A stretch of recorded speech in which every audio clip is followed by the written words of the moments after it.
I live on a quiet street. The kind with slow traffic, over-trimmed hedges, and neighbors who still wave when they drive by. Nothing ever happens here. And when something finally did, no one wanted to admit it. The house next door had been empty for years. Gray. Peeling paint.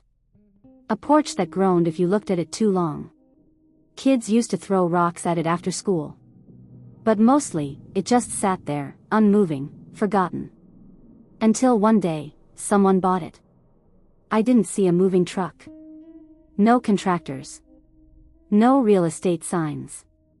Just one morning, the blinds were closed where they'd always been open. And a car was in the driveway. Black. Clean. Unremarkable. I assumed I'd see someone outside eventually. Taking out trash, checking the mail, standing on the porch pretending the place wasn't still haunted by mildew and dead leaves. But weeks passed. Nothing. No light in the windows. No packages on the stoop. No signs of renovation or repair. Just that car. Always parked perfectly between the weeds. It was around that time I started hearing things. Not loud. Not dramatic. Just something. A floorboard shifting. A faint metallic tap. Once, what sounded like slow footsteps, across wood, not carpet. I'm a night writer. Not by choice.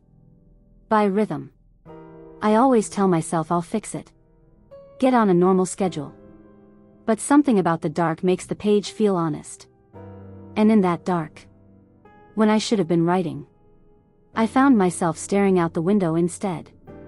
Watching the shape of that house. Waiting. One night, I saw movement. Not from inside. But from behind. A shadow. Thin. Careful. Like someone walking along the fence line. I froze. Not because I was scared. Because I didn't want to blink. It didn't happen again. At least, not the same way. Instead, the sounds came closer. Not from the house. From my own walls. Click. Click. Tap. Always late. Always small. Always enough to make me wonder if it was in my head. And maybe it was. Maybe it still is. But last night, I opened my front door at 2:13 a.m. Just to check. And on my welcome mat was a single black envelope. No name. No return address. Just a small printed message on the back. You're next. The morning after the envelope, the house came alive. No note on my door. No new shadows in the yard. Just sound. Metal scraping against wood. Power tools. Voices. Construction. I peeked through the blinds and saw them, 3 men in dark gray hoodies, carrying lumber into the back of the house. For the first time in months, the front door was open. Not wide. Just enough to prove it had hinges. I watched for nearly an hour. Saw them go in and out, but never together. They didn't speak much. Didn't play music. Didn't even smoke. Just worked, fast, clean, quiet. I waited until the afternoon to walk over. Told myself it was just neighborly curiosity. But really, I wanted a name. A face. Anything. One of the workers was hauling in a narrow box, too tall for cabinets, too slim for drywall. He saw me first. Didn't stop. Didn't smile. I cleared my throat. Hi, sorry, I live next door.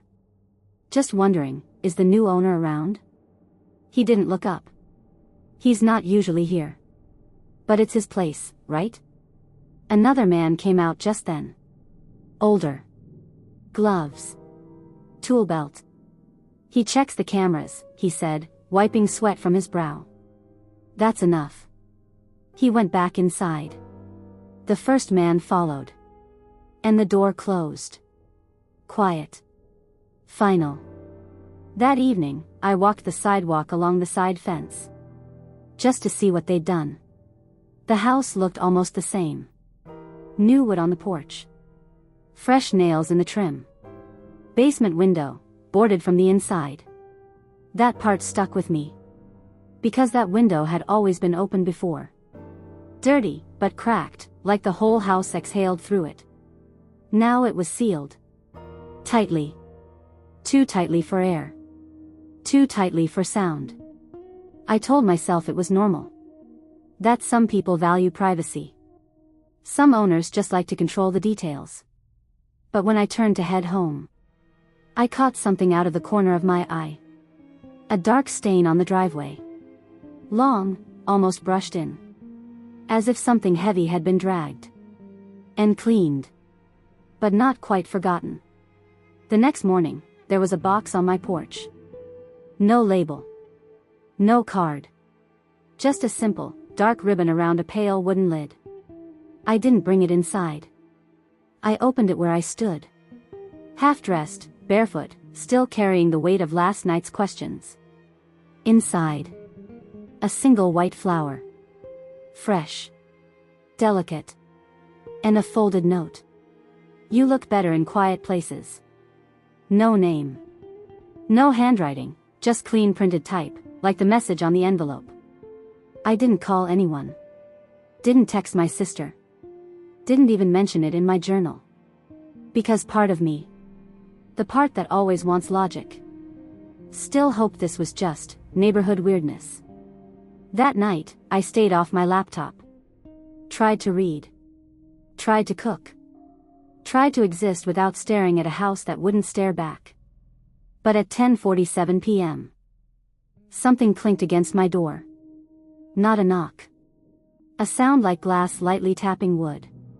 I waited 10 seconds. Then opened it. Nothing there.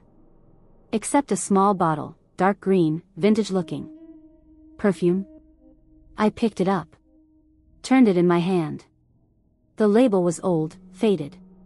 But the scent. It was exactly what I used to wear. In college. For maybe 6 months. Before I switched brands. No one could have known that. I barely remembered it myself. I went back inside. Locked the door. Drew the blinds. And sat down on the couch. That's when I noticed the light. Faint. Thin. Coming from under the floorboards. From my basement. I didn't plan to go near his house again. But that week, the construction stopped. No workers. No noise. No car in the driveway. Just silence. And one open window. Low. Near the ground. Basement level. I noticed it during my nightly walk. A sliver of warm light glowing behind a curtain that hadn't been there yesterday. I walked past it 3 nights in a row. Didn't stop. Didn't stare. Until the 4th night. When I heard something. Not a scream. Not words. Just a muffled thump. Rhythmic. Like someone pacing. I waited until after midnight. Grabbed a flashlight. And went around back. The gate wasn't locked. The curtain in the window was still pulled tight. I crouched down. Listened. Nothing. Then, carefully, I slid the window up. It stuck at first. Then gave way with a soft snap. Inside. Dark. Cool. And then. A voice. Faint. Please. Please help me. Not loud. Not panicked. Exhausted. I froze. Didn't speak. Didn't breathe. Just leaned in farther. What I saw. A girl. Young. Barely upright. Sitting on the mattress, barely able to stand. This wasn't storage. This wasn't renovation. This was planned. Clean. Contained. And very, very quiet. I didn't go in. Not yet. I backed away from the window. Heart racing. Legs shaking. But as I turned to leave, I saw it. A small black camera above the window. Tilted just slightly. It was already watching.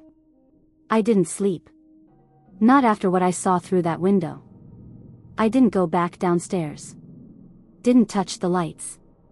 I just sat at my kitchen table, laptop open, and started searching. Not for him. For her. I checked local news first. Then missing persons registries. Statewide. Then national. I filtered by age. Gender. Hair color.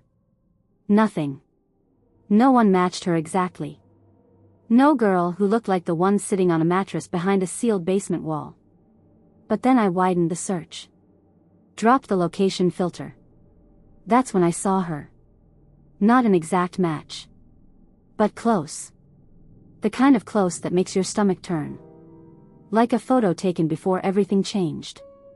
Her name was Emily Torres. 22. Last seen 8 days ago. In another state. Last seen leaving a wellness retreat, the report said. I googled the retreat. It wasn't a clinic. It was a private program. Minimal branding. No testimonials. A blank FAQ page. But at the very bottom. A logo. Black. Hexagonal. Clean. The same shape that had been on the envelope left at my door. That's when it hit me. This wasn't about one man. Or one house. It was a system. And I wasn't just a neighbor. I was part of something. The only question was, what role did they give me? I didn't bring anything with me. No phone. No flashlight. No plan. Just the memory of her face. And the smell of that too clean basement. It was after midnight again. Same hour. Same cold air. The house looked empty. Lights off. Curtains still drawn tight. But the side gate wasn't latched. And the basement window? It had been covered. Not boarded. Not sealed. Just covered. From the inside. I walked around to the back entrance. The one I had seen the workers use. Tucked between a rusted grill and a dead flower bed. The door wasn't locked. It opened on the first try. No creak. No alarm. No warning. Just a soft, cold draft.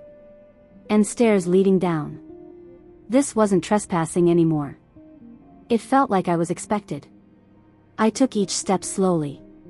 The air thickened with every breath. Halfway down, the smell returned. Not mold. Not rot. Disinfectant. At the bottom. White tile. Bare walls. A chair against one side. A closed door on the other. No lights. But I could still see. The door was slightly open. Just a crack. From inside. Breathing. Not mine. Measured. Shallow. Paced. I stepped forward. And something on the floor caught my eye. A tag. Just a piece of paper. Folded and taped to the wall. On it. A list. Names. Dates. And next to each name. A handwritten note. Some said, not viable. Others, corrected. And one name. Mine. Under observation. Not complete. Potential. The room was colder than the hallway. Not freezing. Just wrong. Like the air had been waiting. She was still there. Same girl. Same mattress. Only this time, she was sitting upright. Her eyes met mine immediately. No surprise. No fear. Just exhaustion. I stepped inside. She didn't flinch. Hey, I whispered. I saw you. I'm here to help. She looked past me. Toward the open door. He never leaves it open, she said softly. I didn't know what to say. Didn't know if that meant I should run. Or move faster. I knelt down, tried to untie her hands. But the knots were perfect. Clean. Even. Professional. There are tools, she whispered. In the cabinet. She nodded toward a steel drawer built into the wall. It looked like it belonged in a medical room. I opened it slowly. Inside. Bandages. Alcohol. Gloves. And scissors. I took them. Cut her free. She didn't cry. Didn't thank me. Just stood. She looked taller than I expected. I turned to lead her out, but she didn't move. What's wrong? She hesitated. Then said.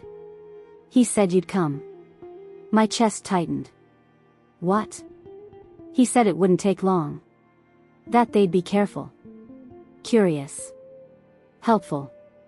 I stared at her. Frozen. And that once they did, he'd know they were ready. I didn't wait. I took her hand. Cold, steady. And pulled her toward the hallway. She didn't resist. Didn't rush either. Every step felt like walking through someone else's plan. When we reached the stairs, I paused. Listening. Silence. I moved first. She followed. Each step creaked slightly, but not enough to echo. We reached the back door. Still open. Still no one. I motioned for her to go ahead. She stopped in the doorway. Where's your phone? She asked. Home, I whispered. Why? He'll want to know what you tell them. I stared at her. That same quiet face. Not frightened. Just observing me. I'm not telling anyone, I said. She tilted her head, just slightly. Then why are we leaving? I stepped outside. Pulled her gently forward. We reached the side of the house. Just past the overgrown hedge. When motion lights clicked on. Not on the house. On mine. Across the lawn. Porch light. Living room lamp. All at once. Do you live alone? She asked. Yes. Still? I turned to her. But she wasn't looking at me. She was looking over my shoulder. And that's when I heard it. The soft creak of a floorboard inside my house. Not upstairs. Not near the kitchen. Right below the hallway. The basement. I didn't run. I didn't scream. I just walked her across the lawn. Like nothing was wrong. Like we were two neighbors. Leaving an awkward dinner party. The porch light on my house stayed on. The door was unlocked. Everything was normal. Too normal. I stepped inside first. The air smelled the same. Citrus cleaner and quiet. Nothing looked touched. But I felt it. Someone had been here. Maybe still was. She stayed by the door. I moved through the living room. The kitchen. All clear. But when I reached the hallway, I stopped. The basement door was open. Not wide. Just enough to say, we're not finished. I turned to her. Call for help, I whispered. Stay outside. She didn't move. Didn't even blink. He said you'd be the right one, she said quietly. For what? She tilted her head again. That same small gesture I'd seen when I cut her free. To take my place in the story. It took a second for that to settle. Then she smiled. Soft. Polite. Like someone stepping away. So you could take your seat.